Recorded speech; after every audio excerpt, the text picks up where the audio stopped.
জয়পুরহাটে চাঞ্চল্যকর অটোরিকশা চালক দিলীপ হত্যা মামলায় ৬ ঘন্টার মধ্যে ২ হত্যাকারীকে গ্রেফতার এবং একই সময়ে ছিনতাই হওয়া অটোরিকশাটি উদ্ধার করেছে জয়পুরহাট সদর থানা পুলিশ। সুলতান মাহমুদের রিপোর্ট।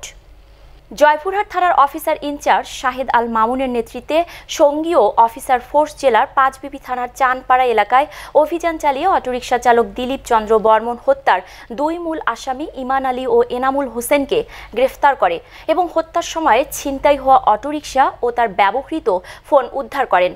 গ্রেফতারকৃত ইমান আলী জয়পুরহাট শহরের বিহারীপাড়ার খলিলুর রহমানের ছেলে এবং এনামুল হোসেন মাগুনিপাড়া গ্রামের ইসমাইল হোসেনের ছেলে। এই হত্যাকাণ্ডের দায় তারা প্রাথমিকভাবে পুলিশের কাছে স্বীকার করেছে। গ্রেফতারকৃত ইমান আলী জয়পুরহাট শহরের বিহারীপাড়ার খলিলুর রহমানের ছেলে এবং এনামুল হোসেন মাগুনিপাড়া গ্রামের ইসমাইল হোসেনের ছেলে। এই হত্যাকাণ্ডের দায় তারা প্রাথমিকভাবে পুলিশের কাছে স্বীকার করেছে।